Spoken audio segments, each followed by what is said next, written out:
შენ შალვა პაპაშვილის სხვა განცხადებებს დარწმუნებული ვარ, რომ სერიოზულად არ იღებს. შესაბამისად, სერიოზულად არ უნდა მივიღოთ ეს შალვა პაპაშვილი, რომელიც რაღაცა საუკეთესო სტალინისტურ ტრადიციებში დასავლეთს უპირისპირდება, ელჩებს რაღაცა ვენის კონვენციას ახსენებს ხოლმე. ჯოჯოხეთს აი ხო, რატო შეიძლება ამას ისე დავფიქსირდეთ, რომ რა უნდა ხელისუფლებას კი არა, რა უნდა შალვა პაპაშვილს იმისთვის, რომ კიდე ერთხელ დისონანსი შემოიტანოს ამ პროცესში. ხა შალვა პაპაშვილი რაღაცას რომ დაწერს, ეგ მივიღოთ მოცემულად ღმერთმა დაიფაროს ეს ქვეყანა. მაგ პირუტყმა რაც დაწეროს ის რო სერიოზულად მივიღოთ. ეგ მართლა ბატონი იმას გიახოხაშვილს უსმენდი და აი იმ ცხვარშია გასაშვები კიდე ერთხელ შირაქის ველზე ხო იყო ამას წინათ და მე მგონი მისაბრუნებელი არ იყო ერთი ზაფხულის სეზონი შირაქის ველზე, იმიტომ რომ ხო ჭკუა გადასული არის. ეს კაცი რომელიც მთელი ცხოვრება გაატარა NGO-ში, მთელი ცხოვრება გერმანიის გადასახადის გაზამხდელების ფულით არჩინა თავისი ოჯახი. ღმერთმა რას ვერჩი მის ოჯახს, კაცო, ღმერთმა ჯამრთელად უმყოფოს. ოღონდ მთელი ცხოვრება რო ეს გამოიარა და დღეს რაღაცა ის რომ ევლინება სიმონიანი იმის გარეშე, რა ქვია, პომადის გარეშე, ეს სამარცხვინო არარაობა, რომელიც მთელი ცხოვრება იდგა იმ გზაზე, რა გზაზე არავითარი პრობლემა არ ქონია და დღეს ეს გზა, რასაც კარიერა გაიკეთა, თურმე კრიმინალი როა და ყველა მტერი რო არის სახელმწიფოსი, აი ამ სამარცხვინო კაცის რამე შეიძლება დავიჯეროთ და რადგან მან თქვა და ტალახი გვესროლა და ჩვენი დასრა უნდა ხელისუფლებას მე რა კიდე ერთხელ გავიმეორო შენთან ბევრჯერ გამიმეორებია ეთერში. ხელისუფლებას უნდა დისონანსის შემოტანა. ხელისუფლებას შალვა პაპუაშვილის და სხვა დასაქოქი სათამაშოების სახით უნდა რომ გზაკვალი აურიოს ქართულ საზოგადოებას. თორე სინამდვილეში რაც უნდა ეხა ამ განცხადების მიღმა ხო სისულელეა ამის დაჯერება ჯერმიაზე.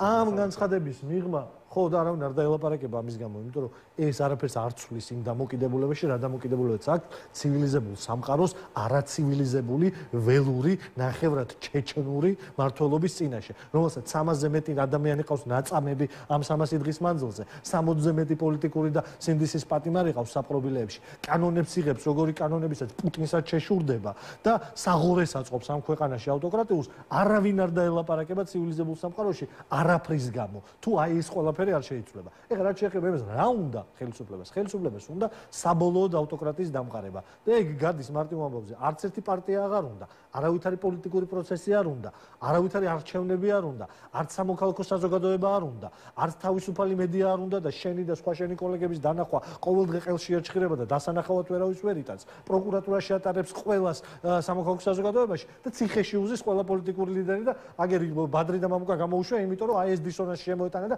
ვიღაცა შალვა პაპაშვილის ნაძიღლებს ტალახი ესროლა ჩვენს მიმართ და ჩვენ ვაკეთებთ ქართველი ხალხის დაკვეთას. ჩვენ თვლით, რომ აბსოლუტურად ყველა ბრძოლის ველი, როდესაც აი ამ მიზნებით ყავს ავტოკრატია, აი ამ მიზნებით გებრძვის, არ არსებობს ველი, რომლის დათმობაც შეიძლება. ჩვენ ეს დამოკიდებულება გვაქვს. პატივსცემთ ჩვენს მეგობრებს, თანამებრძოლებს, არათანამოაზრეებს დღეს, ვინც აგრეთვე შეიძლება ტალახის სროლელი იყოს, პატივსცემთ მათ პოზიციას. უთანაგრძნობთ მათ პოზიციას, უთანაგრძნობთ მათ მისწრაფებას, რომ სხვა გზებით დაამარცხონ ივანიშვილი, მათ შორის. ოღონდ ჩვენ, ხო და გავიგე, ოღონდ ჩვენ ამ გზას ვთვლით სწორად. იძახოს ეს. გავიგე, ვინც ქუჩაში დგას არა. ის პოლიტიკური პარტიები, რომელიც არ იღებენ მონაწილეობას არჩევნებში. და ისინი ხო კიდევ ერთხელ აქტივისტებს ორმაგად უფრო დიდ პატივს ვცემ. აქტივისტების საქმე არის წინააღმდეგობა იმ ფორმით, რა ფორმითაც ქუჩაში დგანან და ამდენი ხანია და ეს სამასი დღე კერასმევა. ხოდემ, ჩემი საქმე არის რომ მათ უთხრა რომ არავისთვის არ მიღალატია. ისევ უთანაგრძნობ მათ ბრძოლას, როგორც უთანაგრძნობდი აქამდე. ისევ თვლი რომ იმ ბრძოლის ნაწილი ვარ, როგორც ვიყავი აქამდე.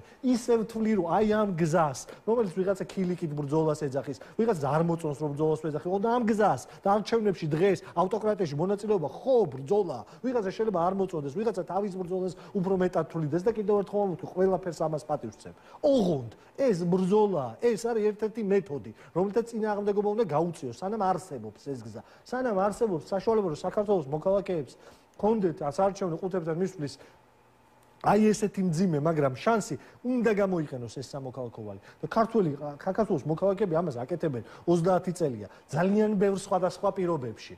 და ბოლოს მაინც ქართველი ხალხი იმარჯვებდა ყველა ტიპის საღორეზე, რომლის დამკვიდრებაც აქვს სხვადასხვა დროს სხვადასხვა პოლიტიკურ ფიგურას უნდოდა. კარგს თუ ცუდს, კარგი მიზნები თუ ავიმიზნებით, თქო, ყოველთვის ბოლოს ქართული ხალხი იგებდა. მათ შორის არჩევნებში მისვლით, მათ შორის პროტესტით. არ ყოფილა არასდროს ამ ქვეყანაში აი ეს გზა პოლიტიკური ესეთი მარტივი და არავინ არ არის სულელი ლელოში, რომ თვლიდეს, რომ დღეს, როდესაც ყველაზე მაღალი ამპლიტუდა არის, იმისი, რა ქვია, ავტოკრატიის და აი ამ უბედურებაში ვცხოვრობთ, რომ მარტო არჩევნებით შეიძლება ამის გაკეთება. ოღონდ არჩევნებში შესვლა, ამ ბერკეტის გამოყენება ძალიან ძლიერი ადამიანი, ირაკლი კუპრაძისნაირი ადამიანი, აი ამას იძლევა, რომ ირაკლი კუპრაძისნაირი ადამიანი, რომელსაც, რა ვიცი, განსახიერება არის იმისი, რაც კალაძე არ არის და განსახიერება იმისი, რა უნდა იყოს პოლიტიკაში ადამიანი და როგორი არ უნდა იყოს კალაძე ამის განსახიერება. ასეთი ადამიანი ამ ქალაქის მერად და ოპოზიციური დედაქალაქის მერია ჩემთვის ნიშნავს, რომ ბერკეტი არსებობს იმისთვის, რომ ეს ხალხი მოვიშოროთ.